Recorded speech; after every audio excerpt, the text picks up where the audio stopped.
कभी कभी हमें काबिलियत का कीड़ा लग जाता है ना, तो वो खा जाता है। जिस दिन हमारे जहन में ये गुमान पैदा हो जाए कि हम कुछ बन गए हैं, उसी दिन सब कुछ खत्म हो जाता है। बड़ी अच्छी बात किसी ने कही थी, मिटा दे अपनी हस्ती को अगर कुछ मर्तबा चाहे, कि दाना खाक में मिलकर गुले गुलजार होता है। एक मैं ही नहीं, मेरे जैसे सैकड़ों को हजरत ने जो मिट्टी थे हाथ लगा के सोना बनाया। याद रखिएगा, कभी भी अगर अल्लाह उरूज बख्शे या कामयाबी आपका मुकद्दर हो जाए, तो अपने आप को इतना बड़ा न समझ बैठना कि उस्ताज के आगे तो आगे उससे नजर मिलाने की भी आपके अंदर हिम्मत पैदा हो। ये कभी मत करना। मैं अक्सर देखता हूँ, अगर उस्ताज हिफ्ज का है और शागिर्द मुफ्ती हो गया है, तो उस्ताद के सर पे चढ़ने की कोशिश करता है, कहता हाफिज जी तो हैं ये। याद रखिएगा, इसकी बुनियाद इतनी मजबूत थी कि इसकी बुनियाद ने तुझे इतना बड़ा आलिम बना दिया जिसे आप कमजोर कह रहे हैं। अगर बुनियाद अच्छी ना हो तो कभी इमारतें बुलंद, जोर से इमारतें बुलंद नहीं होती हैं। ये मेरा मोहल्ला बेदार है, अल्लाह करे ये भी जाग जाए।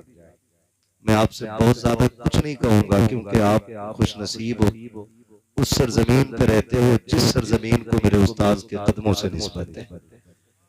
वरना हम तो वो हैं, अगर जिद पे आ जाए तो फिर पत्थर भी बोलने लगते हैं। आपसे इतनी गुजारिश है, बात समझ में आएगी तो बोलेंगे ना, बोलेंगे इंशाल्लाह, बोलेंगे इंशाल्लाह। अगर कुछ लोग ऐसे बैठे आगे जिन्हें बोलना नहीं है, तो मेहरबानी करें उठ जाएं, ताकि सुस्त लोग उठें, किसी फुर्तीले आदमी को बैठने का मौका मिल जाए। आप कम से कम ये सोचें, आप बैठे हुए और कई लोग खड़े होकर सुन रहे हैं, तो कम से कम बैठने ही के शुक्राने में बोल दें जरा सुभान अल्लाह। अब भी आपसे ज्यादा तेज आपके पीछे से आ रही है। भाई आप मेरी बात सुने थोड़ा, ये मोबाइल जो आप लिए बैठे ना, रात दिन सुनते ही रहते हैं, थोड़ा आज जेब में रख के जरा फेस टू फेस मुलाकात का मौका मिला है तो फिर सुन लिया जाए। ठीक है जी, सुनेंगे ना इंशाल्लाह। और जो आगे वाले लोग हैं ना, इनकी थोड़ी सी ज्यादा जिम्मेदारी है। डिस्प्ले अच्छी होती है ना तो फिर मार्केट पूरी अच्छी लगती है, डिस्प्ले खराब हो तो फिर कंपनी का माल भी कोई नहीं खरीदता है। तो जो सामने बैठे थोड़ा सा बेदार रहे, और जो लोग खड़े हैं उनके लिए मैं दुआ कर दूं, जो बैठे हैं उनके लिए मेरे हजरत बाद में दुआ फरमा देंगे। खड़े वालों के लिए इसलिए दुआ कर दूं कि बड़ी हिम्मत कर रहे हैं, कहीं वो चले ना जाए, इसलिए मैं पहले ही दुआ कर देता हूँ कि जो लोग खड़े हैं अल्लाह उन्हें कयामत में हुजूर के झंडे के साए जगह इनायत फरमाए, और जितने बैठे हैं अल्लाह सबको करबला वालों के सदक़े में हुजूर की गुलामी में कबूल फरमा ले। है ना, जब अपनी बारी आई तो जोर से आमीन, है ना। मतलब के यार है सब कोई नहीं किसी का। अल्लाह आपको सलामत रखे। आप दूसरे के हक में दुआ किया करो, आपके हक में ऑटोमेटिक दुआएं होने लग जाएंगी। मसला तो यही है ना, जब हम मुसल्ले पे बैठते हैं तो पहले कहते हैं अल्लाह ये दे दे मुझे, ये दे दे मुझे, मुझे ये भी दे दे, मुझे ये भी दे दे।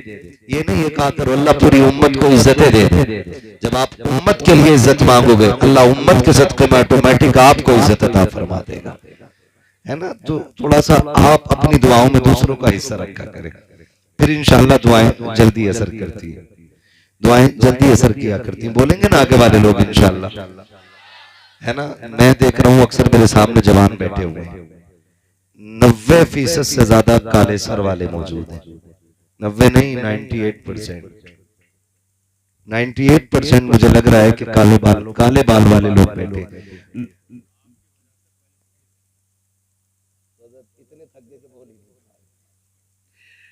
अल्लाह आपको सलामत रखे। ये मेरे उस्ताद गिरामी का हुक्म था, वाकई इनके हुक्म के आगे ना फिर हमें सांस लेने की गुंजाइश नहीं रहती है। और ये सच्ची बात है कि लोग कहते हैं भाई, अभी कह रहे थे हाफिज साहब के नसीब है हमारा आ गया। मैंने कहा नसीब आपका नहीं है, मसला कुछ हो रही है। हजरत का हुक्म था, हालांकि मैं आपको बता दूं कि दिसंबर तक बीच में सांस लेने तक की अभी गुंजाइश नहीं है। तो जो बीच में आराम के बिना 10-15-20 दिन के बाद 1-2 दिन आराम का होता है और फिर हजरत का हुक्म हो गया आना है तो फिर आना है। बस हजरत का हुक्म था, चलाया। मैं जानता हूं कि हजरत के लिए एक रात का थकना जिंदगी भर की थकावट से बचा सकता है। तो यही है, मिटा दे अपनी हस्ती को अगर कुछ मर्तबा चाहे, कि दाना खाक में मिलकर गुले गुजार होता है।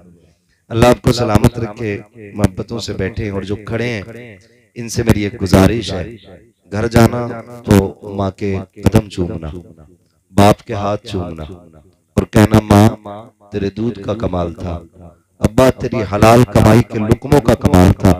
सबने बैठ के जलसा सुना था, मैंने खड़े होकर मदीने वाले की बातें सुनी थी।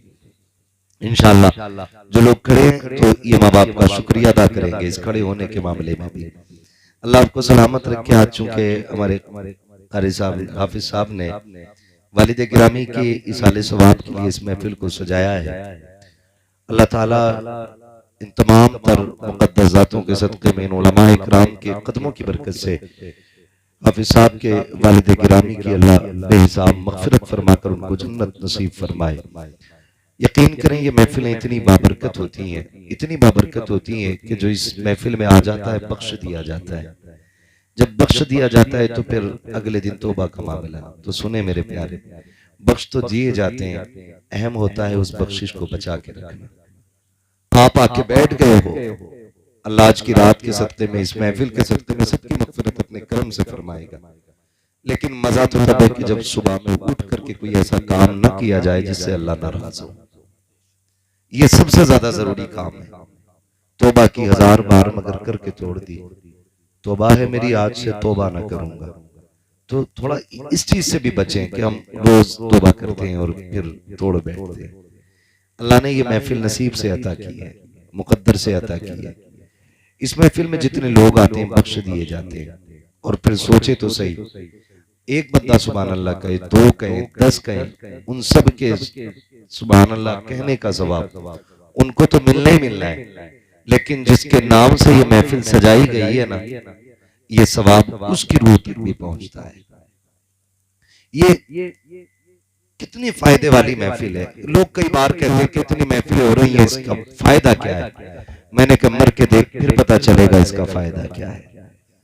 और ये हकीकत भी है, कई लोगों को ये उलमा इकराम तशरीफ फरमाए जिम्मेदार।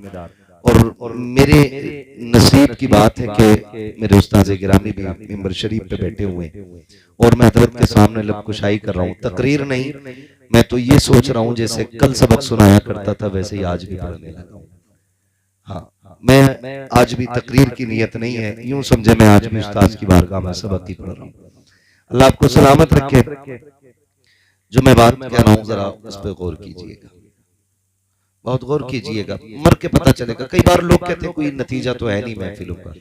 हम जानते हैं नतीजे के बारे में। जिन इलाकों में जलसे नहीं होते ना, उन इलाकों को उम्मत का माना मालूम नहीं होता, उम्मत तक का माना मालूम नहीं होता। और मसलक के हवाले से, अकीदे के हवाले से बात की जाए तो कहते हैं जी हम तो बस अल्लाह रसूल को मानते हैं, बाकी मौलवियों के चक्कर में पड़ते ही नहीं। इस तरह की लोग बातें करते हैं। लेकिन जिन इलाकों में जलसे होते हैं, अल्लाह और उसके रसूल की महफिलें सजती हैं, उलमा तशरीफ लाते हैं, तो जवान है। अगर बच्चे से भी पूछो ना हुजूर को कैसा जानता है या कैसा मानता है, तो अगर उस इलाके में ये महफिलें सजती हैं तो फिर बरेली के इमाम की जबानी वो भी कहता है सरवर कहूं के मालिक को मौला कहूं तुझे, सुभान अल्लाह, बागे खलील का गुले ज़ेबा कहूं तुझे, तेरे तो वस्फ़ ऐबे तनाही से है बरी, हैरान हूं मेरे शाह में क्या क्या कहूं तुझे। तो ये जलसों की बरकतें होती हैं। जिन इलाकों में महफिलें सजती हैं ना, उन इलाकों के अकीदे महफूज होते हैं, ईमान मजबूत हो जाया करते हैं, अल्लाह और उसके रसूल के हवाले से रिश्ते मजबूत हो जाया करते हैं। अल्लाह आपको सलामत रखे। मैं आपसे अगली बात करूं, नाराज न होइएगा, मेरी तकरीर तबे यार को बेचैन करती है। सबब क्या है, वही कहता हूं जो दिल पर गुजरती है। और मैं बोलने में डरूंगा बिल्कुल नहीं, क्योंकि मैं अपने उस्ताद का बुलाया हुआ हूं। सारे रूठ जाओ फर्क नहीं पड़ता है, जिसने मुझे उंगली पकड़ के चलाया वो मेरे साथ है। मुझे आपके नाराज होने से मतलब नहीं है, बस कोशिश ये है कोई रूठे तो रूठे, मदीने वाला ना रूठे। ये ड्यूटी हमारी है। आप तक बात पहुंचानी है। यकीन करें मेरे उस्ताद गिरामी ने भी फरमाया, हमने इन्हीं की ज़बानी सुना भी है, पढ़ा भी है कि जिंदगी बड़ी मुख्तसर भी है और बहुत तवील भी है। मुख्तसर इतनी कि जो सांस अंदर जाती है बाहर आने का भरोसा नहीं, और तवील इतनी कि लोग एड़ियां रगड़ते रह जाते हैं और मौत की दुआएं भी मांगते हैं। गौर कीजिएगा, लंबी भी है, छोटी भी है। वो लोग जो एड़ियां रगड़ते रहते हैं और मौत की भीख मांगते हैं, क्या वो जीना नहीं चाहते? वो भी जीना चाहते हैं, उन्हें भी जिंदगी प्यारी है, लेकिन हालात कभी कभी बंदे को इतना मजबूर कर देते हैं कि वो अपनी जिंदगी ही से तंग आ जाया करता है। और ये तंगियां रब के कानून की वजह से नहीं, उसने रास्ते मसदूद नहीं किए, इसलिए कि वो सिर्फ पैसे का मालिक नहीं, वो हवा का भी मालिक है। जो ऑक्सीजन हवा के अंदर है वो उसका भी मालिक है। अगर सिर्फ हवा रोक देना 5 सेकंड के लिए, पूरी दुनिया तबाही में आ जाएगी। अगर वो ऑक्सीजन खत्म कर देना 1 मिनट के लिए, पूरी दुनिया मुसीबत में मुब्तला हो जाएगी। लेकिन हमारी 1000 नाफरमानियों के बावजूद फिर भी वो सुबह उठ के तरह तरह की नेमतें खिलाता है। पूरी रात नाफरमानियों में गुजारी हमने, एक सिजदा उसको नहीं किया, लेकिन 10 बजे आंख खुली, दस्तरखान पे क्या नहीं था? मक्खन पराठे भी थे, दूध भी था, घी भी था, तरह तरह के फल भी थे। ये किसकी नेमत है? ये रब की नेमत है। वो चाहता तो सबको जहरीला बना देता, फिर जानते कि तू किस चीज को छू सकता था। अगर वो हवा में जहर खोल दे तो फिर मजाल है कोई सांस ले सके? अगर वो फलों के अंदर जहर खोल दे, खाना तो बड़ी बात है, कोई छूने तैयार नहीं। जिन चीजों के अंदर उसने जहर रखा है लोग करीब नहीं जाते। सांप के अंदर जहर है, नाम से डर जाते हैं। बिच्छू के अंदर जहर है, नाम से डर जाते हैं। ये भी तो उसी की पैदा की हुई मखलूक है, लेकिन उसकी बारगाह में सजदे शुक्र अदा कर। उसने मां के सीने से साफ सुथरा दूध तुझे पिलाया, उसमें कोई गंदगी नहीं है।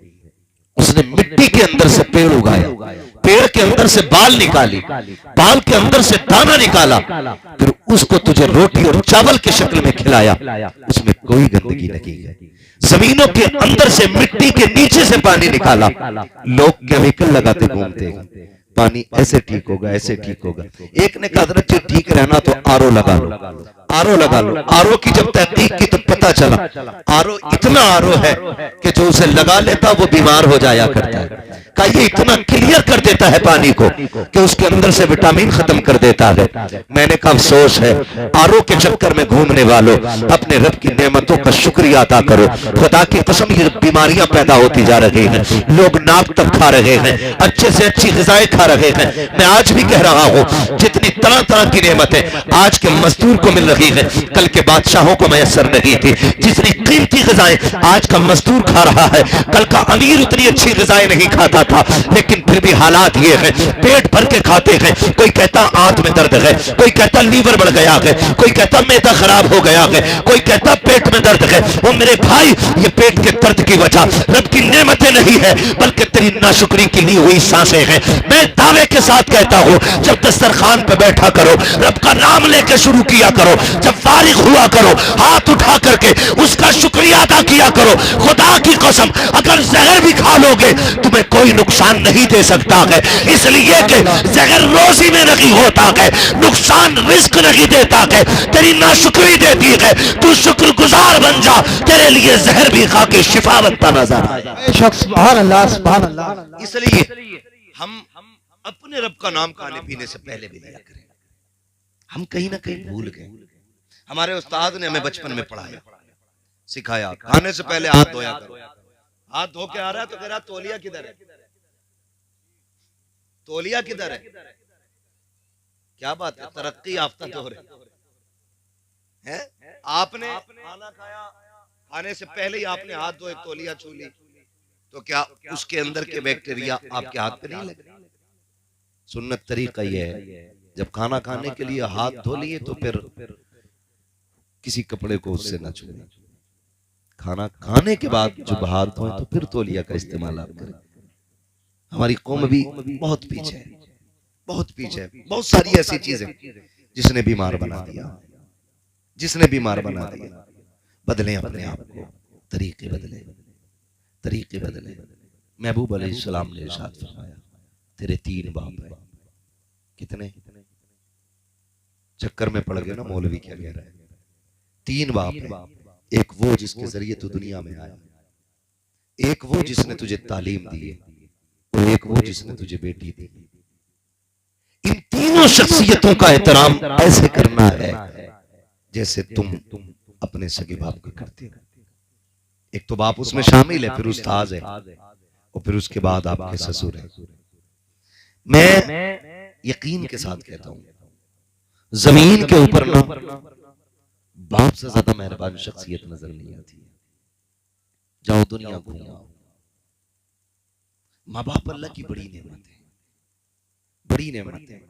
घर की बहार इनसे है, जिंदगी की खुशियां इनसे हैं। आप कितनी भी कीमती कपड़ा पहन लें, अगर देख के और नजर उतारने वाली माँ ना हो ना तो कीमती कपड़ा बेकार है।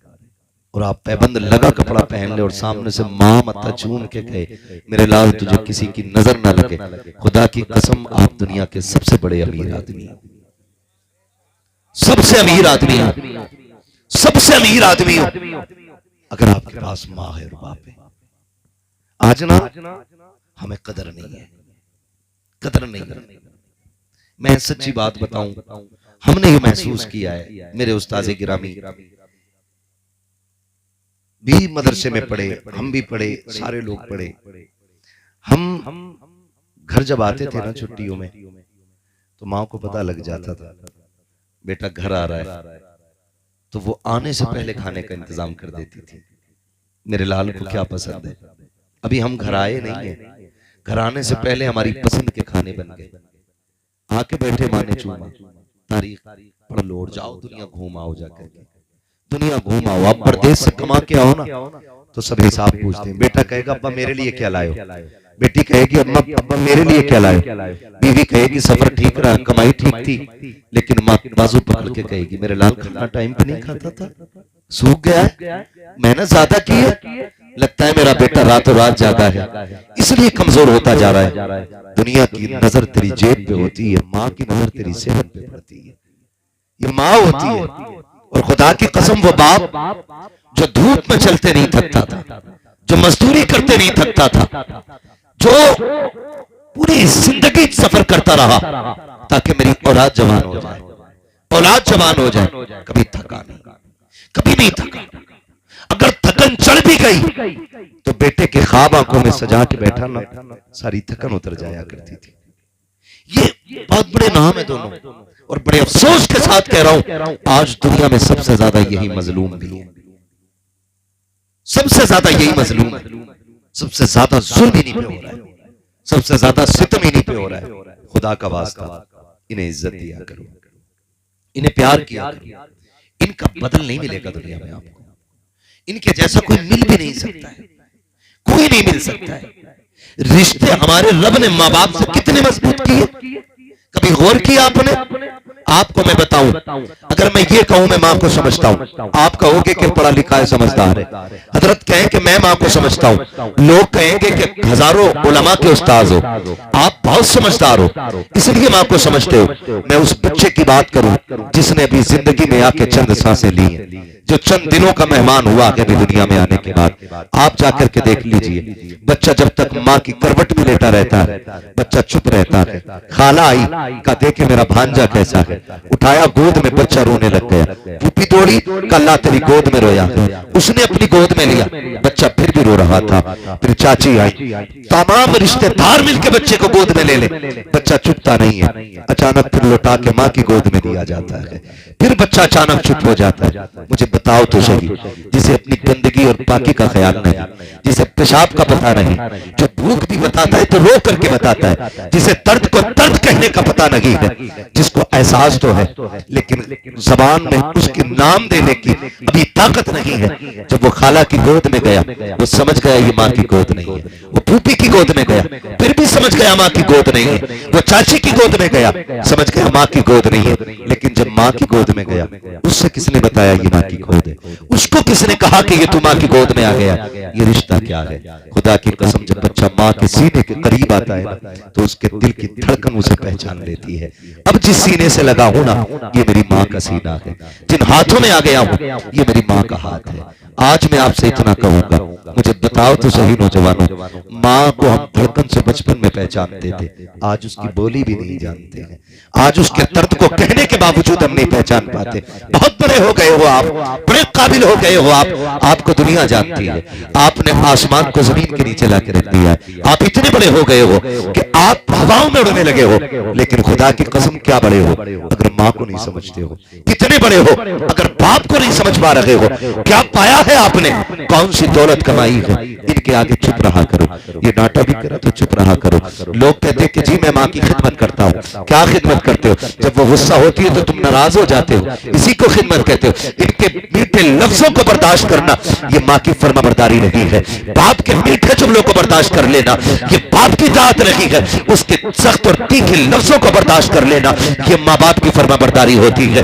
उसके तल्ख जुमलों को बर्दाश्त कर लेना ये माँ बाप की फर्माबरदारी होती है। तुम्हें क्या पता है बाप क्या होता है? अगर समझना हो कभी यतीम से जाके पूछो, जिसने 8 साल की उम्र में औजार लेकर के हाथ काले कर लिए हैं, उससे पूछ बाप क्या होता है। जिसने पढ़ाई की उम्र में आकर के कलम फेंक करके चाबियां संभाल ली हो, उससे पूछो बाप क्या होता है। तुम भी तो रोड पे चलते हो कि तुमने 8 साल के बच्चों को टायर में हवा भरते नहीं देखा? क्या तुमने साइकिल के रिम सीधे करते नहीं देखा? जाओ उनसे जाकर के पूछो तो सही, क्या तुम्हें अपनी तालीम की फिक्र नहीं है? वो भी आपको जवाब देंगे हम भी तो पढ़ना चाहते थे लेकिन उम्र 7 साल थी, बस्ता कंधे पे था, हम भी आशिक थे तालीम के, लेकिन अचानक मस्जिद से ऐलान हुआ फला का इंतकाल हो गया है। मौलवी उसी दिन बस्ता छूट गया था, उसी दिन किताब भूल गए थे। हम घर में आए दौड़ते दौड़ते, सामने बाप का लाशा पड़ा था। हम भूल गए हैं कि जिम्मेदारियों के सामने तालीम क्या होती है, कलम क्या होता है। जब हमने बाप के दीजे से फुर्सत पाई, लोग दावतें खा के गए।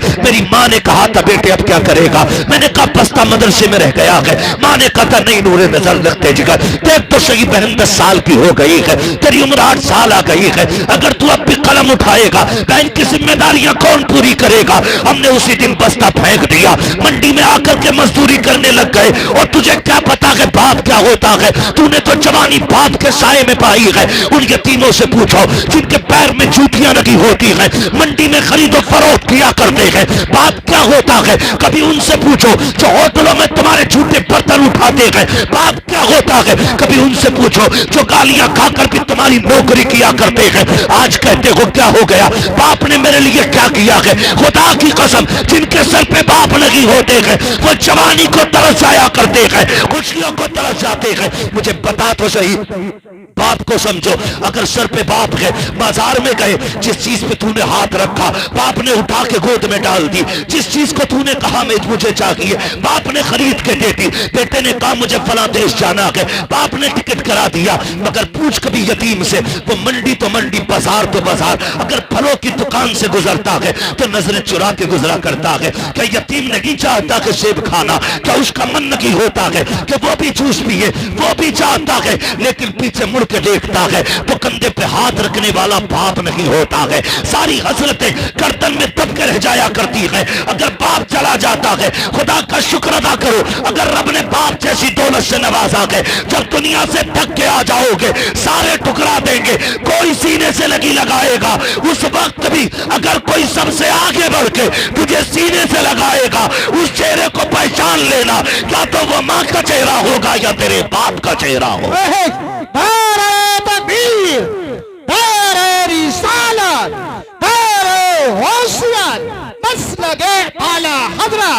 हजरत अल्लामा मुफ्ती हम्माद रजा साई किबला उलमाए सुन्नत दारे हैदरी। तवज्जो है, चलूं आगे। कड़वी तो नहीं लग रही ना बातें? दवा जितनी ज्यादा कड़वी होती फायदा उतना ज्यादा होता है। बर्दाश्त कीजिए, बर्दाश्त कीजिए। ये बाप होता है, समझे? बाप की कमी देखें कितनी बड़ी होती है। जिस दिन बाप का जनाजा उठता है ना, ऐसा लगता है सर से आसमान हट गया। माँ चली जाए तो लगता है जैसे पैर के नीचे से जमीन खिंच गई। आप कितनी भी दुखों के टूटे आए, गमों के मारे हो, और आके बाप के सामने बैठ जाए, वो कंधे पे हाथ रख के कहते हैं आप परेशान क्यों होता, मैं हूं।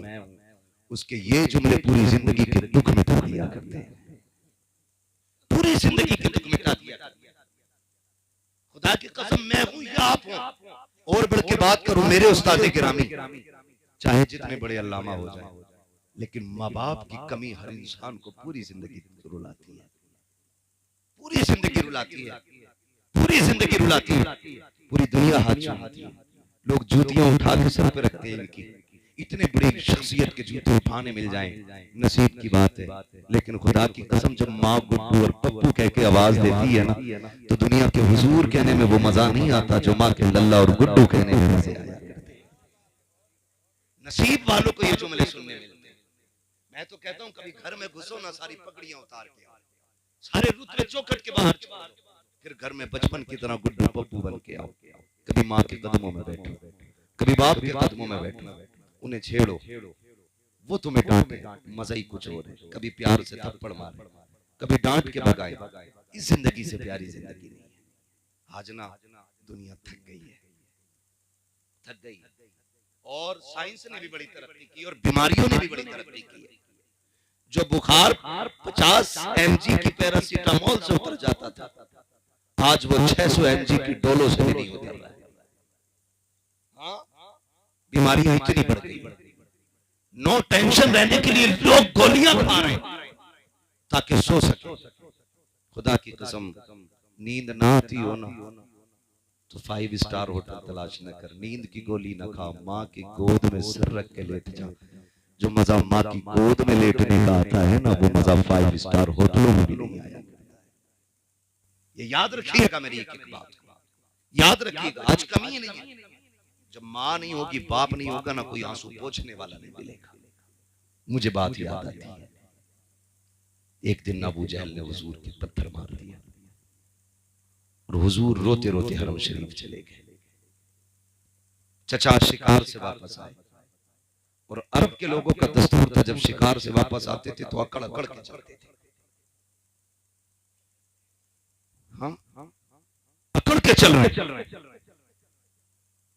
रास्ते में चंद बादियां खड़ी थी, उन्होंने कहा अगर इसे पता चल जाए ना इसके भतीजे के साथ क्या हुआ तो ये अकड़ ना भूल जाएगा। पूछा क्या हुआ? अबू जहल ने तुम्हारे भतीजे को पत्थर मारा। दौड़ गए, पूछा अबू जहल किधर है? किसी ने बताया अपने यारों के साथ बैठा है। सुने बाप क्या होता है, अपने यारों के साथ बैठा। गए दौड़ के, अबू जहल को जाके डांटा और तलवार के दस्ते से या कमान से उसके सर पे वार किया कि उसका सर पट्टा खून बहने लगा। पूछा लोगों अब बताओ मेरा भतीजा किधर है? कहा हमने उन्हें हरम शरीफ की तरफ जाते देखा है। अल्लाह अकबर, उधर दौड़े जिधर मेरे नबी हैं। हरम शरीफ में आए, सरकार हालत सजदा में है, रो के अपना दर्द अपने रब से बयान कर रहे हैं, अपने रब की बारगाह में रोके आंसू बहा रहे हैं। चचा तशरीफ लाए, कंधे पे हाथ रखा, भतीजे जरा सर उठाइए। मेरे नबी ने सर नहीं उठाया। फिर कहते हैं भतीजे सर उठाओ, मैं तुम्हारा बदला लेके आ गया हूं। फिर नहीं उठाया, तीसरी मर्तबा कंधा पकड़ के हिलाया, मेरे नबी ने सर उठाया। कहा भतीजे परेशान क्यों हो रहे हो? चचा ने यूं बाजू फैलाए, आज तुम कम कर लेते मेरे सीने से लग जा। मुअर्रिखीन ने लिखा हुजूर ने यूं चचा के हाथ हटा दिए और तारीख साल जुमले कहे थे, अगर आज मेरे बाप अब्दुल्ला होते तो किसी में हिम्मत नहीं थी मेरी तरफ आंख उठा के देख लेता। आज जो हरम शरीफ में तन्हा रो रहा हूं, अगर मेरी माँ आमीना होती तो यूं तन्हाई में आंसू बहाने न पड़ते। तुझे क्या पता है बाप क्या होता है? सैयदुल अंबिया जैसी शख्सियत आप इरशाद फरमाते हैं, अगर मेरे बाप अब्दुल्ला होते किसी में जुर्रत रही थी जो मेरी तरफ नजर उठा के देख लेता। चचा ने कहा भतीजे मैं तेरा बदला लेके आया हूँ। आका कहते हैं चचा मैं बदले से राजी नहीं हूँ। कहा फिर किस चीज से राजी होगे? कहा सुनो मैं जो दीन लेके आया हूँ तुम उसे कबूल कर लो, मैं भी राजी हो जाऊंगा, मेरा खुदा भी तुमसे राजी हो जाए। तकबीर, दारे रिसालत, दारे होशियत, मसलके आला हजरत उलमाए अहले सुन्नत। इज्जत करे बाप की, कदर करे। कहते तूने किया क्या मेरे लिए, क्या किया तुमने मेरे लिए? छप्पर डाला, बब्बू की बिल्डिंग नहीं देखी, उसने अपने बच्चों के लिए 3 मंजिल बना दी। तुमने क्या बनाया मेरे लिए? खुदा की कसम तुझे जवान कर दिया, ये तेरे ऊपर सबसे बड़ी तेरे बाप की कुर्बानी लगी है। ये कौन सी बात हो गई, तुमने क्या किया मेरे लिए? नौजवानों एक बात और कह दूं आपसे, खुदारा कभी बाप की मजदूरी का मजाक ना उड़ाना, मजाक मत उड़ाना। कई बार कहते हैं हमने जब से होश संभाला तुम्हें रक्षा ही चलाते देखा है, जब से होश संभाला तुम्हें ईंटें ढोते देखा है। वो गैरत कर, शर्म कर और इसका शुक्रिया भी अदा कर कि इसने पसीना बहा के तुझे हलाल के लुक़मे खिलाए हैं, किसी का खून बहा के तुझे हराम के लुक़मे नहीं खिलाए। इससे बड़ी कुर्बानी और क्या हो? ये भी तो ब्याज ले सकता था, ये भी तो रिश्वतें ले सकता था, ये भी तो सूद पे पैसे दे सकता था, लेकिन इसने 60 ईंटें सर पे रख के चढ़ाई, लेकिन तेरे हलक में हराम का लुकमा नहीं आने दिया। हाँ, इस बात पे फख्र करना कि हमारे बाप ने हलाल का लुकमा खिलाया है, हराम का लुकमा नहीं खिलाया। ये बहुत बड़ा एहसान होता है बाप का। फिर भी कहते तुमने क्या किया हमारे लिए? कभी रात के 3 बजे रोड पे खड़े होके देख, चल कभी रोटी बांध के एक दिन घर से निकल के देख, कितनी दुश्वारियां घर से निकल के आती है। तो 2 दिन बाप की रोटी लेके चला जाए तो झुंझुला जाता है, कहता है नौकर समझ रखा, वहां जाके 5 मिनट खड़ा होना पड़ता है, अड्डे पे 10 मिनट बस का इंतजार करो, फिर 20 मिनट खड़े होके जाओ। गैरत नहीं आती तुझे? 3 दिन में थकन चढ़ गई।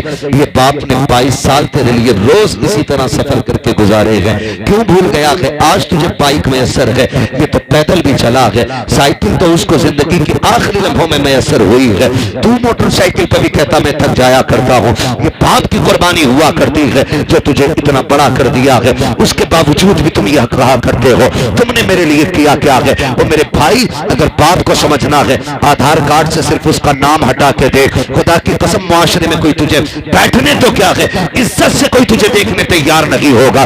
इज्जतें भी तब मिला करती है जब हमारे साथ बाप का नाम जुड़ा होता है। हमारे कार्ड के अंदर अगर बाप का नाम है तब हमारा आधार मोतबर होता है, अगर बाप का नाम नहीं है हमारा आधार मोतबर नहीं है, जिंदगी मोतबर नहीं है। खुदा की कसम, अगर इज्जत का सबसे बड़ा रखवाला कोई होता है तो वह बाप की जात होती है। कभी उसे जलील न करना, अल्लाह तौफीक दे और हो सके तो उसके नाम पे जिंदगी भी कुर्बान कर देना, अपनी इज्जत को भी कुर्बान करके देंगे। सुभान अल्लाह। नारे तकबीर, नारे रिसालत, मसलके आला हजरत उलमाए अहले सुन्नत, महफिल सारे तवाब, नारे तकबीर, नारे रिसालत। सुभान अल्लाह। बाप होता है। मैं माजरत के साथ अर्ज करूं, हजरत वो लोग जिन्होंने अपने बच्चों को हाफिज कारी बना लिया, उनके बच्चों को ये तमीज होती है कि इंतकाल के बाद भी वो बाप के साथ लगे रहते हैं, माँ के साथ लगे रहते हैं। वरना अगर नहीं पढ़ाया, हमने मौलवी नहीं बनाया, अब मर गया ना, तो सगा बेटा उसके बदन के कपड़ों को छूने तैयार नहीं होता, सगा बेटा छूने तैयार नहीं होता। यहां तक कि जिस चारपाई पे बाप ने आखिरी सांस ली थी, कहते हैं इसे फकीर को दे दो, क्योंकि इस चारपाई पे अब्बा का दम निकला, डर लगता है इस पे लेटते। उसके उतारे छोड़े हुए कपड़े, मेरे उस्ताद गिरामी बैठे, हाँ इनसे पूछिए कि बाप के छोड़े हुए कपड़े बेटा पहन सकता है, लेकिन नहीं पहनता। उसकी छोड़ी हुई दौलत तो बड़ी जल्दी जेब में रख लेते, उसके कमरे पे भी कब्जा कर लेंगे। अब्बा का कुर्ता नहीं पहन रहा, नहीं डर लग रहा है कि गुस्ल देना बेटे आए, नहीं मैं नहीं जाऊंगा भाई। क्यों? क्योंकि हम समझ नहीं पाए। बड़ी बेवफा दुनिया है, इतनी बेवफा दुनिया जो कंधों पे बैठा कर आज मरने के बाद उसे छूने तैयार नहीं, जो अपने मुंह में चबा चबा के खिलाता रहा, आज मरने के बाद उसके ऊपर पानी डालने तैयार नहीं। हम इतने बेवफा। जो तुम्हारे आने के इंतजार में रात रात भर जागता रहता था, आज उसके लिए तुम 2 मिनट कब्र पे ठहरने तैयार नहीं। क्या हक अदा करेंगे माँ बाप का हम? क्या हक अदा करेंगे? चलो रोड पे चलो, सर्दी की रातों में देखो 11-11 बजे तक बूढ़ा बाप अड्डे पे खड़ा मिलता है। कैसे बैठे हो चाचा? हम लोग चलते हैं ना रात में गाड़ियों से, बुजुर्गों को हमने देखा, चाचा बैठ ले गाड़ी में। कहा नहीं मुझे जाना कहीं नहीं है। कहा यहाँ क्यों खड़े हो? कहा बेटा काम पे गया था अभी आया नहीं। तू 11 बजे तक ना आए तो बाप रोड पे निकल आता, मेरा बेटा क्यों नहीं आया? हम इतने बेवफा हो गए, उसकी आंखें बंद क्या हुई, हमने चेहरे फेर लिया, रिश्ते ही टूट गए हमारे। बेटा पानी तक डालने तैयार नहीं बाप के जिस्म पे। मैं नहीं डालूंगा, मुझे डर लग रहा है। कफन का भैया ये पहनाओ जिसे पहनाना। यहां तक कि कई तो ऐसे बदबख्त बेटे होते हैं जो बाप के जनाजे तक में शामिल नहीं होते, नमाज में शामिल नहीं होते, खड़े रहते पेड़ के नीचे। हजरत पूछे नमाज पढ़ाई जाए, बजाय इसके कि सफ में से आवाज आती पेड़ के नीचे से आती है, पढ़ाओ जी। ये कौन बोला? कि ये बड़ा बेटा। क्या फायदा तेरी औलाद होने का भाई? कितने कम नसीब हैं जो सगे बाप के जनाजे तक में नहीं आ सकते। तुम क्यों नहीं आया? कपड़े सही नहीं है। जब कपड़े सही नहीं थे तो जनाजे में ही क्यों आया? ये पाक लोगों का काम है, साथ भी पाक लोग चले, नमाज भी पाक ही पढ़ेंगे, कब्र में भी पाक होता है। हम तो इतने मोहतात लोग हैं, अपने जनाजे में किसी वहाबी को शामिल नहीं होने देते। तुम गंदे कपड़े पहन के बाप के जनाजे में आ गए, पेड़ के नीचे खड़ा हो गए। नौजवानों आपसे एक बात कह जाऊं, खुदा करे कि हर बाप की उम्र लंबी, मगर अगली बात कहूं कि ये भी दुआ मांगा करो अल्लाह हमारे कंधों को हमारे बाप के जनाजे की तौफीक भी देना। कई बार दौलत की भूख बाप के जनाजों से बच्चों को इतने दूर ले जाती है कि लाइव अब तो जनाजा देखते हैं, वीडियो कॉल करके देख रहे। कहां बेटा? कोयत में। कहां बेटा? दुबई में है। कहां बेटा? फ्रांस में है। क्या करोगे ऐसी दौलत का यार, जो सगे बाप के जनाजे में शामिल ना हो सके? तुम इन्हें वक्त दो, इनके पास बैठो, टाइम लगाओ इनके साथ, इनसे बातें किया करो। ये कोशिश करें, सारे कोशिश करें, वरना कोई जिंदगी में जिंदगी नहीं। क्यों जा रहे हो दुबई? गाड़ी लेनी है, हवेली ऊंची करके बनानी है, कल जब आएगा हवेली तो होगी, लेकिन देख के मुस्कुराने वाला बाप नहीं होगा। एक वीडियो वायरल किया गया, कोई 10 साल में लौटा है बाहर से, वो कब्र से लिपट लिपट के रो रहा था। लोग लाइक कर रहे थे, कमेंट कर रहे थे, लोग सब्र की तालीम दुआएं दे रहे थे। मैंने कहा ये तो उस दिन मर गया था जिस दिन बाप के जनाजे में नहीं आया। तुम क्या सोचते हो? ये मोहब्बतों के तकाजे, ये प्यार के तकाजे। आपसे मेरी इतनी गुजारिश है, मुमकिन हो सके ना तो माँ बाप के इर्द गिर्द ही रहना, दाएं बाएं ही रहना, उनसे दूर ना रहना। खुदा करे उनके आखिरी जुमले तुम्हारे कानों से टकराए, उनकी कोई तमन्ना हो तुम पूरी कर दो और वो मुस्कुराते मुस्कुराते दुनिया से जाए। महबूब फरमाते हैं कयामत में सारे जन्नत को ढूंढेंगे और मैं उनको ढूंढूंगा जो दुनिया में जिनके माँ बाप उनसे राजी होके गए थे। मैं उनका हाथ पकड़ के खुदा की बारगाह में लाऊंगा, उसका हिसाब आसान कराऊंगा, फिर हौज़े कौसर को ले जाके जाम पिलाऊंगा। कहते फिर हाथ पकड़ के उसे खुद जन्नत में छोड़ के आऊंगा। ये माँ बाप के खुश करने वालों फरमा बरदारों के लिए इतनी बड़ी महबूब की तरफ से खुशखबरी है। लेकिन हमें हुआ क्या है? हमें क्या हो गया है? आपसे भी ये बातें कही, लेकिन बापों से भी मैं चंद बातें कह जाऊं, चंद कड़वी बातें बापों से भी कहना चाहता हूं। खुदारा आपसे भी इतनी गुजारिश है, आप भी मेहरबानी करें। आप पे भी बेटों की कुछ जिम्मेदारी है, आप पे भी औलाद की कुछ जिम्मेदारी है।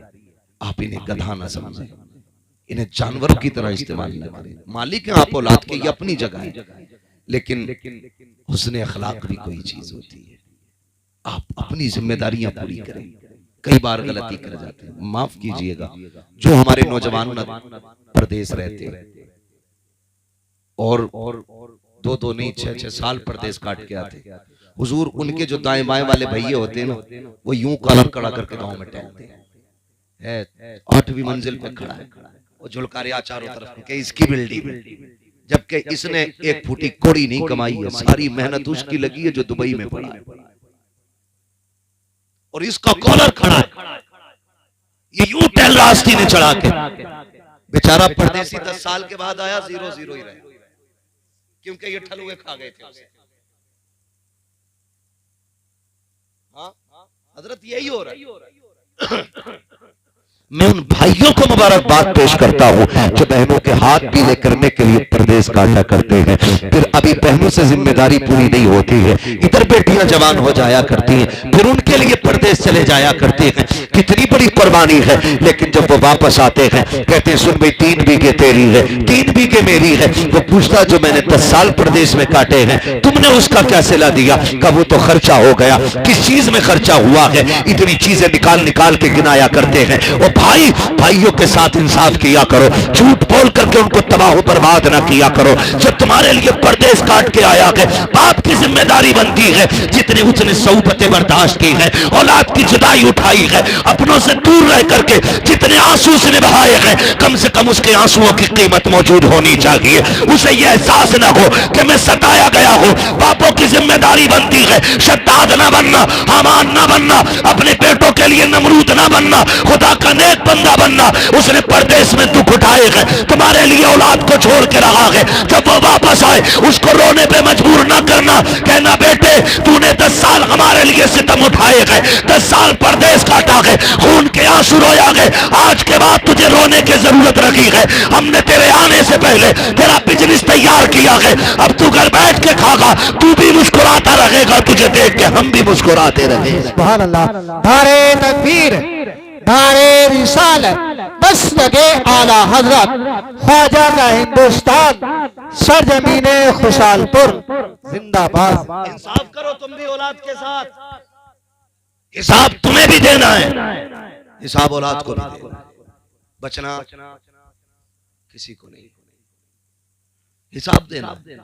औलाद की जिम्मेदारी बनती है कि वो बहैसियत माँ बाप की कदर करे। माँ बाप की जिम्मेदारी बनती है कि वो मनसबे जो उसकी एक बहुत बड़ी जिम्मेदारी है कि वो एक चरवाहे की हैसियत रखता है और औलाद मेमने और बकरियों की हैसियत रखती है उसके सामने। वो निगरान है उन सब का जो उसके घर के अंदर अफराद है। तो भाई सब अपनी अपनी जिम्मेदारियां निभाएं, अपनी अपनी जिम्मेदारियां निभाएं। इसलिए मेरी आपसे गुजारिश है, माँ बाप से कहूंगा, कई बार ऐसा होता है ना, बच्चे भी शिकायत करते हैं कि मेरे बच्चे भूखे, अब्बा जमीन नहीं दे रहा है ना। और कई बातें ऐसी हैं जो महफिल में कहीं नहीं जा सकती, लेकिन हमारी कौम का बड़ा दर्द है, नहीं कह सकता, कई लोगों को बहुत कड़वी लग जाएगी, लेकिन सच्ची बात है। आप ना कोशिश किया करो। औलाद से कहूंगा मन जद्दा वजदा, मेरे हुजूर ने फरमाया जो कोशिश करता वो पाता। कोशिश करें, आप बिजनेस करें, आगे बढ़े, खुद मुख्तार मजबूत बने, आप दूसरों के मोहताज न बने, मजबूत रहे। मैं माँ बाप को एक मशवरा देना चाहूंगा, इस्लाम में जब बच्चा बालिग हो जाए ना बेटा, तो उसकी परवरिश की जिम्मेदारी माँ बाप पे नहीं रहती है, उसके खर्चे माँ बाप के जिम्मे, बोले माँ बाप के जिम्मे। अगर वो फिर भी खिला रहा है तो उसका, फिर भी खिला रहा है तो उसका एहसान कहते हुए क्यों जबान थक रही है भाई? अगर वो फिर भी खिला रहा है तुम्हें बालिग होने के बाद तो उसका एहसान है। आपको मैं ही कहूंगा, बहुत दिनों के बाद ये बात मेरी समझ में आई, इस्लाम ने बालिग होने के बाद खर्चा क्यों हटा दिया? ताकि ये खुद अपने रास्ते तैयार करें। एक कहावत है, खुद कुआं खोदो खुद पानी पियो। हाँ, खुद कुआं खोदो और खुद पानी पियो। जो खुद कुआं खोदने और पानी पीने की ताकत रखता है वो कभी प्यासा नहीं रहेगा, और जो दूसरे की सबील का मोहताज रहता है ना वो कभी पानी पर मालिक नहीं बनेगा। मैं बापों से गुजारिश करूंगा, आपको अल्लाह ने 8 बेटे दिए, एक बेटा दिया है तो एक का तो मसला ही नहीं, वो तो है ही अकेला। 2 दिए ना तो जैसी होश संभालने उनका काम अलग करना। दुश्मनी नहीं है, ये आपकी हमदर्दी है औलाद के साथ। आप 10 साल जब तक वो पढ़ रहा है, पढ़ाना चाहते पढ़ाइए, फिर लालची न बनिए, उससे कहिए अपना कर अपना खा, ताकि कल वो ठोकरे ना खाए। यही इस्लाम का मिजाज है, यही हमारा दीन सिखाता है। लेकिन क्या है, अब्बा की 20 बीघे तो लल्ला सुबह 10 बजे तक सो रहा, कह रहा मौलाना लोने की पबजी नहीं छूट रही, पबजी खेल रहा 2 बजे तक, पबजी तो पबजी, फोन की बैटरी भूल जाएगा, जरा कह के खुद खा कमा। फिर हम नहीं जानिए ये 3 बजे तक खेल रहे थे, 8 बजे खर्राटे लेने लग जाए तो बात कर। इन्हें जिम्मेदार बनाइए, इन्हें आजाद ना छोड़िए। इकलौता है, 2 ही हैं, लाडले हैं, अब्बा की 100 बीघे, लाड़ नहीं है, ये सितम है औलाद, ये आप जुल्म कर रहे हैं औलाद पे अगर आप उन्हें जिम्मेदार नहीं बना रहे।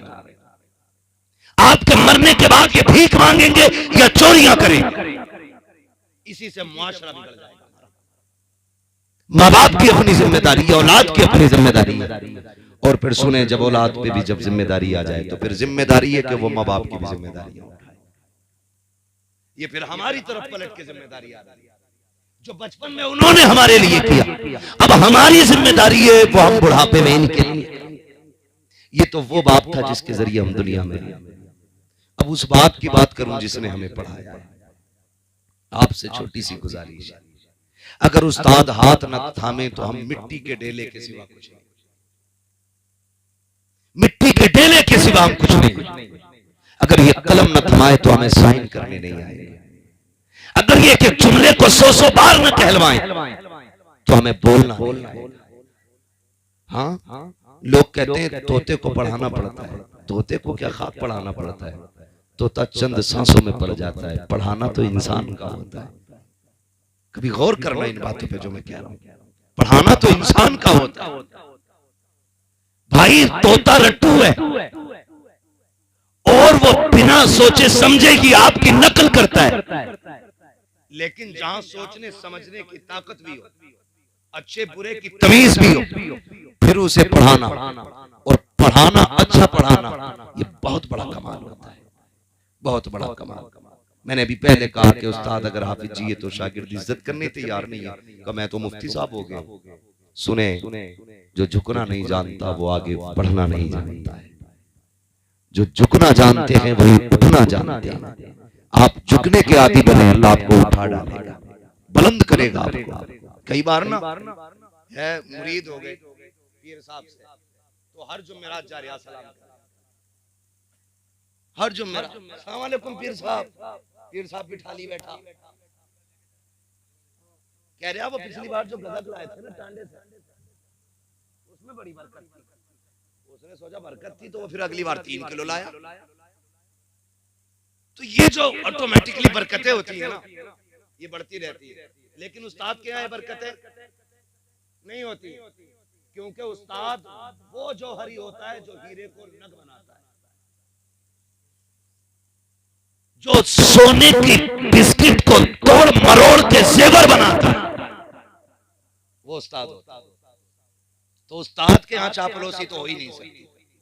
गलती करोगे अब भी डर लग रहा है, सच्ची बता रहा हूँ कसम से, हमें अब भी डर लग रहा है कि अभी भी वो हो सकता है कि थप्पड़ कहीं से भी पड़ जाए, क्योंकि यहाँ माफी नहीं होती।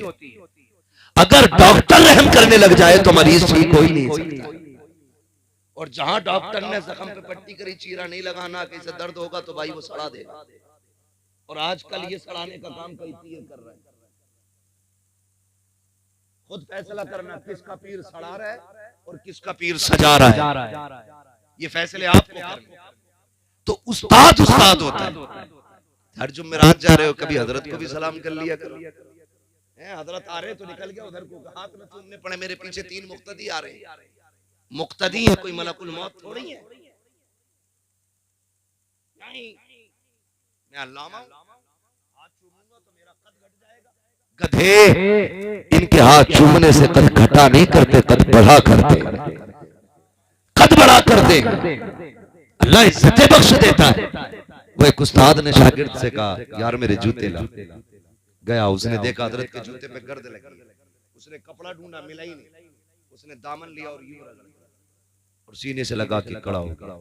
उस्ताद ने कहा पगले ये जूते सीने से लगा के खड़ा है, तेरे कपड़ों पे धब्बा लग जाएगा। उसने कहा मेरे कपड़े तेरे जूतों से लगने वाली खाक से ज्यादा तो कीमती नहीं है। उस्ताद ने इतना सुना आंख में आंसू आ गए, फरमाने लगे चल आज तूने मेरे जूते उठाएंगे तादम अजीज तो जमाना तेरे जूते उठाता रहेगा। ये चंद जुमले तकदीर बदल देते हैं। इन जुमलों के पीछे पड़ो। हाँ कभी खिदमत करें, खिदमत बुलंदियां देती है। तो एक वो जिसने तुझे इल्म दिया, एक वो भी तेरा बाप है, उसकी भी हमेशा इज्जत करनी है। तीसरे बाप पे बात कर लूं, वक्त मुकम्मल होने लगा है। तीसरा बाप वो है जिसने तुझे बेटी दे दी, जिसने तुझे, क्यों डर रहे हो इस जुमले पे? क्योंकि अब्बा कहें कैसे 10 लाख तो पहले मांगे बैठे मुझसे, खून तो पहले ही पी लिया इस अब्बा का, 20 चाहिए वरना बारात लौट जाएगी। तब कहां था ये अब्बा? जब भात लेने की बारी आवे ना तो झुक के कहवे अब्बा तारीफ पता है भात की, इसे कहते हैं गधे को बाप बना, फूक के चाटना। मेरे भाई माशरे को आसान करो, बेहतर करो माशरा। फरमाया एक वो है जिसने तुझे बेटी दे दी। आसान काम तो नहीं था। चैलेंज है मेरा, कोई है जो अपनी 2 साल की बेटी 10 लाख में बेच दे? है कोई तुम्हारे बीच में जो 5 साल की बेटी 20 लाख में बेच ले?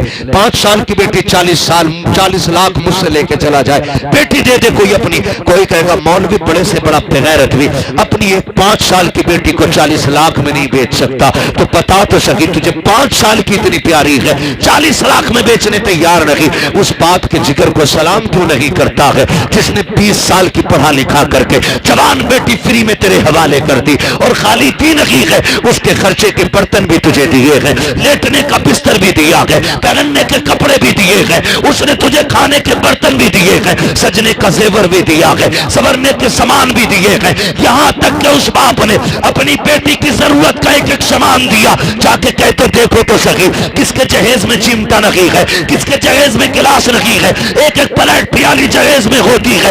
उस बाप को सलाम क्यों नहीं करते हो जो खाली बेटी नहीं दे रहा है, सारी से जरूरत की दे रहा है। उसके बाद भी जब बेटी घर में आती है लोग कह दिया करते हैं क्या दिया है तेरे बाप ने, औकात क्या है उसकी? अरे उसकी औकात तो इतनी बड़ी है कि तेरे बाप की औकात बैट खरीदने की नहीं थी, इसके बाप ने बैट दिया है। तेरे बाप की औकात प्लेट खरीदने की नहीं थी, इसके बाप ने प्लेटें दी है। किसको ताने दे रहा है तू? ये भाग के नहीं आई है, इसने नाक नहीं कटाई है, तू घूरे से उठा के नहीं लाया है। खुदा की कसम खा के कहता हूं अगर मेरे नबी ने निकाह को मशरू न किया होता तेरी औकात नहीं थी किसी की बेटी को हाथ लगा देता। हाथ लगाना तो बड़ी बात है, बिना निकाह के अगर जरूरत है तो किसी की बेटी की तरफ आंख उठा के दिखा, आंखें निकाल ली जाएंगी। यह एहसान मान मदीने वाले का जिसको तूने देखा नहीं, जिसको तूने जाना नहीं, जिसको तूने पहचाना नहीं, जो तुझे नहीं जानती थी, जो तुझे नहीं पहचानती थी, तेरी आदतों से वाकिफ नहीं, तेरी कसरतों से वाकिफ नहीं। तूने 3 मरतबा कबूल कबूल कहा, तेरे बिस्तर पे आके बैठ गई और ऐसी बैठी। तूने कहा चल तो चलने लगी, तूने कहा बैठ तो बैठ गई, तूने कहा जाग तो जाग गई, तूने कहा सो जा तो सो गई। बता तो सही ये फर्मा बरदारी तो तेरी औलाद भी नहीं करेगी जो इस औरत ने की है, जिसको रात दिन के ताने दे के मारते हो। खुदा की कसम खा के कहता हो कोई तावीज घर में सुकून नहीं लाएगा, कोई डोरी नहीं लाएगी। अगर घर में सुकून चाहते हो मुस्तफा का तरीका ले आओ, घर में भी आसानी हो जाएगी, कब्र में भी आसानी हो जाएगी। धारे तकबीर, धारे तकबीर, धारे रिसाला, बस लगे आला हजरत उलमाए सुन्नत हजरत अल्लामा मुफ्ती हब्बाब रज़ा शाही किबला उलमाए सुन्नत धारे हैदरी। तो जो है सारे लोगों, लेकिन नहीं, हम तो ये चाहते मेरी बेटी रानी बन के रहे और जो हमारे घर में है वो नौकरानी बन के रहे। दूसरे की बेटी को नौकरानी बनाओ और काबे में जाके कह अल्लाह मेरी बेटी को ऐसा घर देना जहां रानी बन जाए। सुन, जो काबे में सुन रहा है वो तेरे घर में भी सुन रहा था। जो तू गिलाफ पकड़ के मांग रहा है वो गरीब की बेटी ने आंसू अपने आंचल में पूछ के जब उसे आवाज दी थी वो वहां भी सुन रहा था। तू भूल क्यों गया? जो सितम तू घर करके आया गया वो काबे आते आते तू भूल गया। ये हुकूकुल इबाद है, काबे की छत पे भी चढ़ जा तो ये माफ नहीं किए जाएंगे जब तक वो बंदा माफ ना करते जिसे तू सता के आया है। वैसे तो रब करीम है, वो मालिक है, जिस गुनाह को चाहे माफ कर दे, लेकिन उसी का कानून है कि मैं हुकूकुल अब्द जितने भी होंगे मैं उनको उस वक्त तक माफ नहीं करूंगा जब तक बंदे से इसका मामला फाइनल नहीं करा। ये उसी का कानून, उसी का कानून है। तावीज दे दो ताकि मेरी बेटी सही रहे, अपनी बता। जब गरीब की बेटी तेरे घर में थक के लेटी थी, उसने कहा था सर में दर्द है, तेरी माँ ने कहा था ढोंग कर लगी है। उस गरीब के लिए 2 मिनट के लिए आराम भी नहीं था। वो कपड़े धो के बैठी, तेरी माँ ने कहा ये प्लेट कुत्ता चाट रहा था।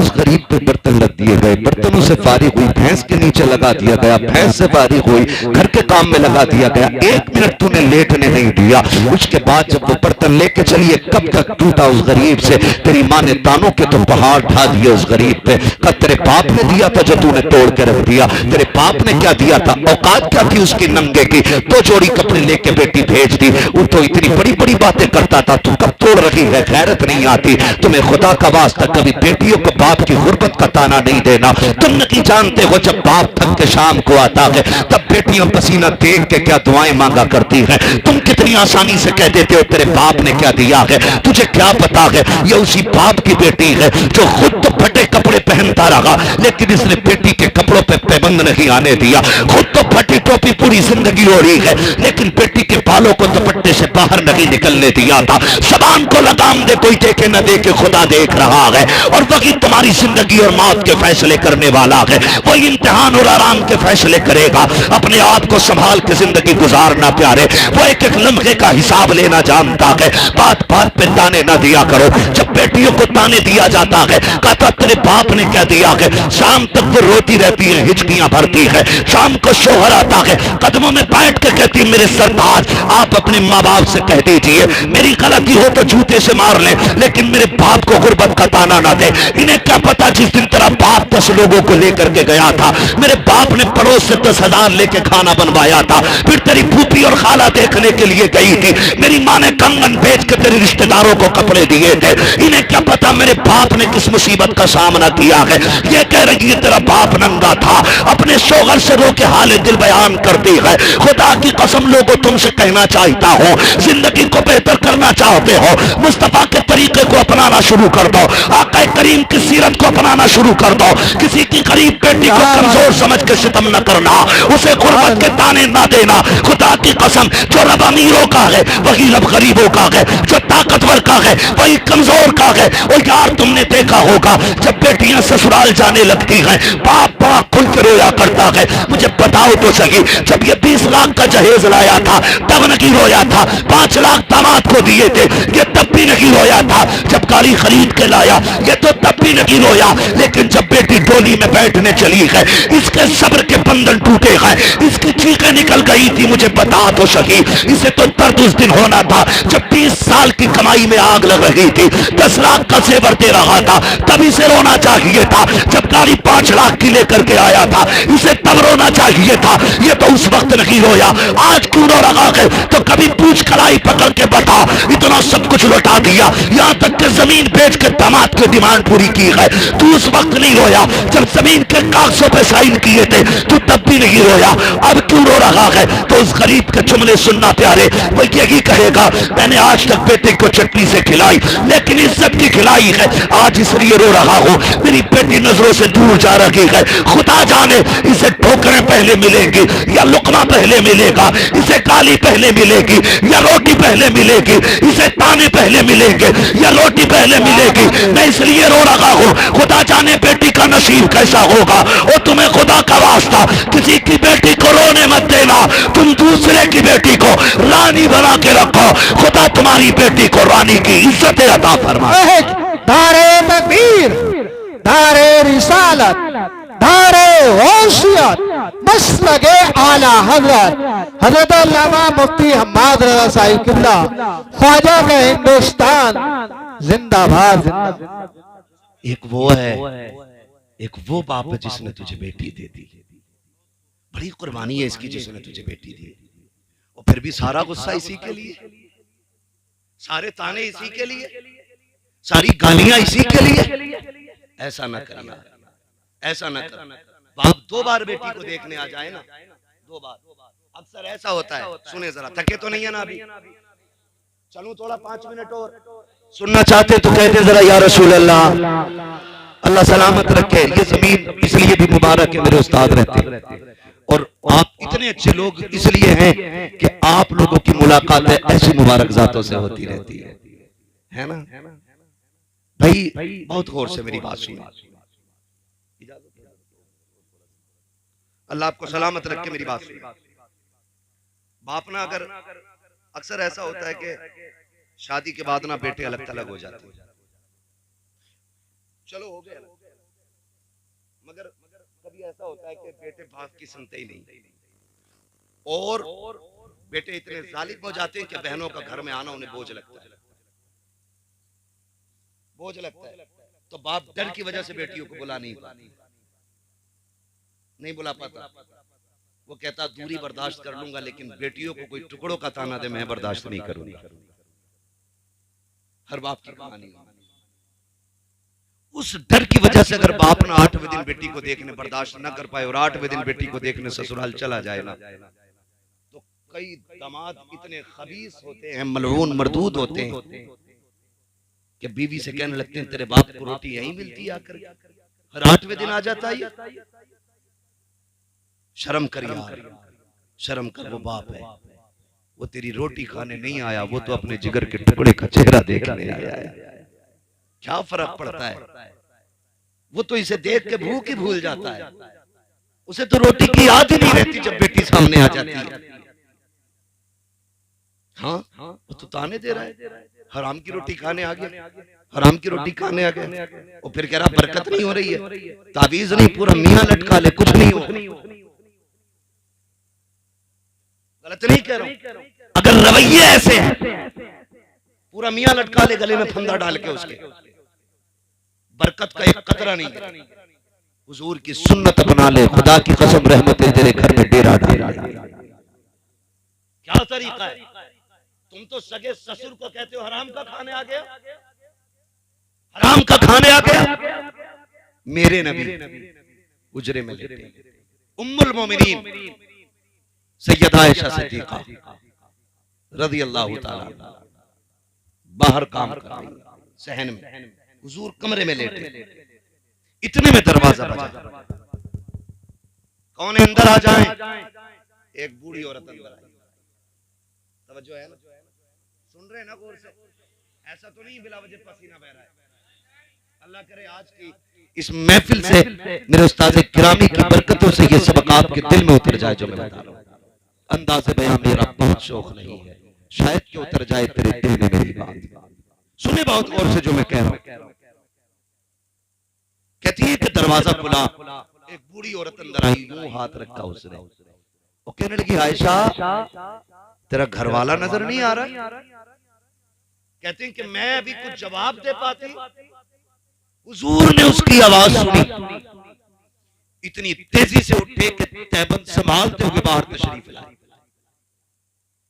और हुजूर उस खातून के साथ बैठे। बहुत देर तक सरकार बातें करते हैं। मुझसे फरमाने लगे आयशा घर में कुछ है? मैंने कहा जी या रसूल अल्लाह, कहीं से खजूरें आई हैं। फरमाया ले आओ। कहती मैंने खजूरें दे दी। और कुछ है? कहा दूध भी। कहा वो भी ले आओ। कहती मैंने दूध का प्याला भी दे दिया। कहती कोई कपड़ा है? मैंने कहा हुजूर एक यमनी हरीर की चादर है। फरमाने लगे वो भी ले आओ। कहती मैंने वो भी दे दी। कहा और कुछ है? का एक का जोड़ा और था, वो भी दे दिया। और जब वो जाने लगी तो हुजूर रोते हुए रुखसत करके आए, रोते हुए रुखसत करके आए। तवज्जो करना नौजवानों, अल्लाह करे जिंदगी हमारी हुजूर की जिंदगी की तरह हो जाए, उनके तरीके की तरह हमारे तरीके हो जाए। बहुत गौर से सुनना। कहती हुजूर जब रोते हुए पलटे ना हुजरे में, कहती मुझ में हिम्मत तो नहीं हुई कि मैं उठ के हुजूर से पूछूं। मैं काम में लगी रही, मैंने सोचा शाम को जब हुजूर के बिस्तर पे जाऊंगी तब महबूब से पूछूंगी हुजूर ये औरत कौन थी। कहते मैं ये सोच के काम में लगी रही, इतने में हुजूर के हुजरे से हिचकियों की आवाज आई। कहती जब हुजूर की हिचकी सुनी तो मैं बर्दाश्त न कर सकी, मैंने छलांग लगाई, दौड़ के हुजूर के बिस्तर पे आ गई। महबूब ने हाथ रखे आंखों पे, रो रहे हैं। कहते मैंने कलाई हटाई जाके तो रुखसार आंसुओं से तरे, दाढ़ी भीग गई है मेरे नबी की। कहते मैंने कहा हुजूर रो रहे हैं? खुद मेरे आका इरशाद फरमाते, आयशा तुम सोच रही थी ना, सोच रही थी ना तुम कि मुझसे पूछोगी इससे मेरा रिश्ता क्या है? अभी कहा नहीं उम्मुल मोमिनीन आयशा सिद्दीका ने, अभी सोचा ही था बैठे बैठे। महबूब कह रहे आयशा तुम सोच रही थी ना कि इस खातून से मेरा क्या रिश्ता है और मैंने इसके लिए ये सब कुछ क्यों किया? आका करीम फरमाते सुने आयशा, ये मेरी खदीजतुल कुबरा की सहेली है। जब ये आया करती थी मेरी खदीजा इसके साथ वही करती थी जो आज मैंने किया है। वो इसको खिलाती थी पिलाती थी, जब जाने लगती थी तोहफे दिया करती थी। आका इतना सब कुछ कर दिया। कहते हैं हाँ मैंने इसलिए किया है ताकि मैं वो करूं जो खदीजा ने किया है, इससे उसकी सहेली राजी हो जाएगी। अगर इधर सहेली राजी होगी उधर कब्र में मेरी खदीजा की रूह भी मुस्कुराने लग जाएगी। बेशक सुभान अल्लाह सुभान अल्लाह। हमने तो जाने के बाद भी रिश्ते ऐसे निभाए हैं, हमने तो जीते जी नाप काट लिए अपने रिश्तेदारों की। क्यों? खुदारा बदले अपने आप को। डॉक्टर इकबाल ने कहा था कि मोहम्मद से वफा तूने तो हम तेरे हैं, ये जहां चीज है क्या लोहो करम तेरे है। हाँ खुदी को कर बुलंद इतना कि हर तकदीर से पहले खुदा बंदे से खुद पूछे बता तेरी रजा क्या है। आप अच्छे तो बनो, फिर खुदा की कसम अगर जमीन पे जन्नत के नक्शे नजर ना आए तो बात करें। जमीन पे जन्नत के नक्शे नजर आए। मैंने 3 बापों के हवाले से बात की, इंशाअल्लाह जिंदगी रहेगी तो फिर कभी माँ के हवाले से बात करूंगा। मेरे महबूब ने फरमाया तेरे 3 बाप हैं, एक वो जिसके जरिए तू दुनिया में आया, एक वो जिसने तुझे पढ़ाया, एक वो जिसने तुझे अपनी बेटी दे दी। ये 3 है, इनका एहतराम करना है, इनका एहतराम करना है। इनके आगे कभी ऊंची आवाज नहीं करनी है, इनके आगे कभी अकड़ना नहीं है, इनके आगे कभी आंखें नहीं निकालनी है। ये बाप है तेरे, और ये रूठ गए ना, मैंने दिल बड़ा नर्म किया, बड़ा नर्म किया है। रूठे हैं ना तो एक बार आजा, तेरी 100 गलतियों पे पहली नजर में पर्दा डाल के तुझे माफ कर देंगे। नसीब वाले हैं जिनके घर में माँ बाप है, इज्जत करे, कदर करे, उनको राजी करे और अपने लिए जन्नत के रास्ते आसान करें। कोशिश ये करें कि माँ बाप का हक ना मारा जाए, माँ बाप का हक ना मारा जाए। माँ बाप ये कोशिश करे औलाद के ऊपर सितम ना हो, नाजायज दबाव ना हो, ज्यादती ना हो, वरना अल्लाह सबका हिसाब लेने वाला है। आप बच्चों के बाप हैं, रब तुमसे भी बड़ा है, वो सबके ऊपर है, सबके ऊपर हाकिम है। वो सबसे हिसाब लेगा, सबसे आगे हिसाब लेगा। इसलिए मेरी गुजारिश है रिश्ते अच्छे करें। हमारे हजरत के साहबजादे का हुक्म है कि हुजूर का शजरा भी आखिर में बयान कर लेना है ना। मैं भोजपुर गया था, इत्तेफाक से नहीं हो सका था उस दिन, तो पकड़ लिया, कहने लगे वहां तो नहीं हुआ था, यहाँ होगा। मैंने कहा हुजूर हम भी यहाँ आप ही के कहने से हैं, आप कहें तो खाली शजर ही सुना के चले जाए। हुक्म और मेरे उस्ताद के शहजादे हैं और मेरे लिए लायक सदीज़ तकरीम है, क्योंकि ये मेरे शेख के बेटे हैं। हुक्म इसलिए मैं हुजूर का शजरा बयान कर दे रहा हूँ, लेकिन मैं आपसे इतनी गुजारिश करूंगा जरा बोल दे सुभान अल्लाह। मसवासी वालों, इससे ज्यादा शोर तो तीजे के चने में खो जाता है। बोले जरा सुभान अल्लाह। कुछ लोग अपनी मूवी देख रहे हैं, ये क्या कह रहा है। अरे तकरीर सुनिए, मैं तकरीर करने आया था,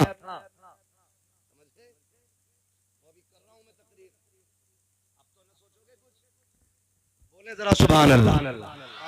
नौजवानों, जवानी तो जवानी होती है, लेकिन अल्लाह खैर करे अब जवानी में टेक लगा दिया, टूट गई कमरे टाइम से पहले ही पहले। मेरी गुजारिश है जैसी उम्र है ना वैसी आवाज निकालो। मैं आपको बताऊं, मेरा हाथ का इशारा हो तो आपको क्या बोलना है। इतनी जोर से सुभान अल्लाह कहोगे तो मेरे उस्ताद ने मुझे सोने की दुआ याद करा रखी है, मैं वही पढ़वा के चला जाऊं। और मैं शजरा सुना रहा हूं, कोई ये नियत नहीं बांधी है नमाज की कि 2 रकात पूरी करके ही लुटूंगा। अगर आपने साथ छोड़ा मैं चंद नाम बयान करके ही हट जाऊं, है ना। मैं इसलिए भी, देखो मैंने अभी आपसे हाथ उठाया,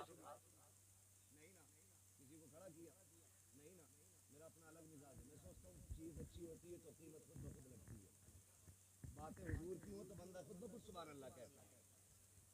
हाँ नहीं करता किसी पे, ठीक है जी। लेकिन अब मैं आपसे कह रहा हूँ सुभान अल्लाह कहें, उसमें मेरा मतलब है, उसमें मेरा मतलब है, मेरा मतलब ये है कि मैं जब शजरा बयान करूंगा, नाम लूंगा ना, सांस लंबी होगी, जब दम घुटने लगेगा तो मैं सोचूंगा सांस लूं, उस बीच में कुछ ना हो तो आप अल्लाह की तस्बीह बयान करके कह दें सुभान अल्लाह। सुभान अल्लाह।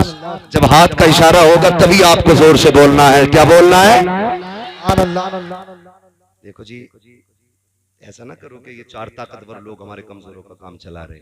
अगर अभी हजरत की तरफ से ग्लूकोज बटने लगे ना तो कमजोर सबसे आगे होंगे, कहेंगे मैं सबसे ज्यादा है ना।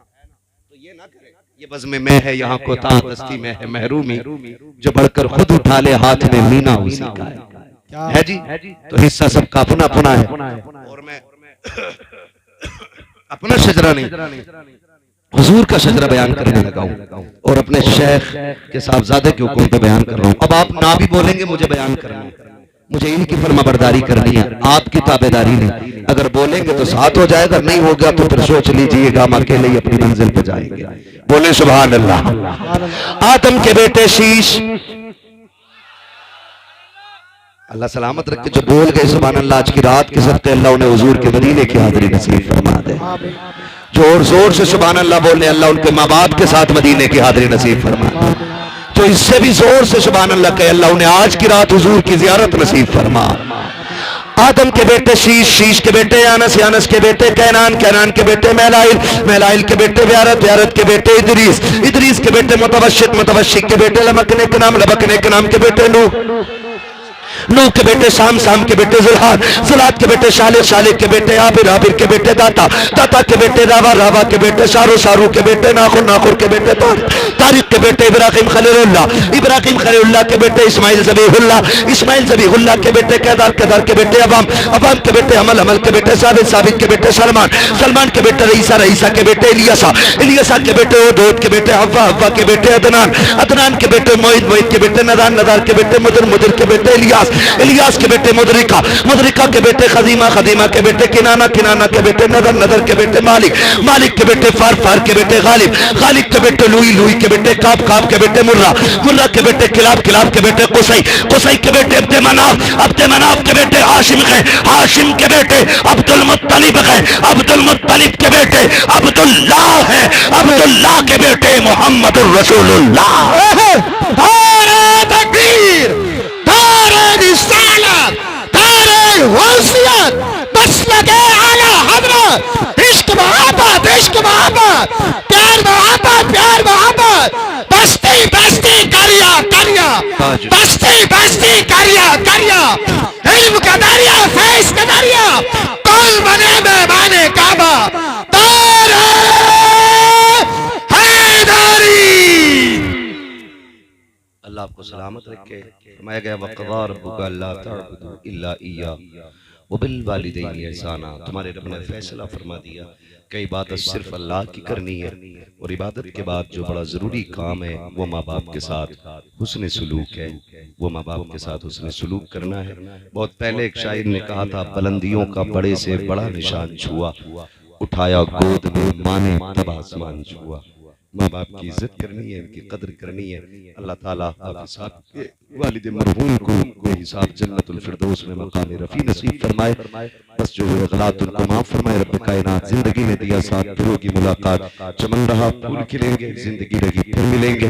मुसाफिर हैं हम भी, मुसाफिर हो तुम भी, किसी मोड़ पर फिर मुलाकात होगी। फकीरान आए सदा कर चले, सदा खुश रहो ये दुआ कर चले। सारे लोग कलमा शरीफ पढ़ लीजिए, ला इलाहा इल्लल्लाह मुहम्मदुर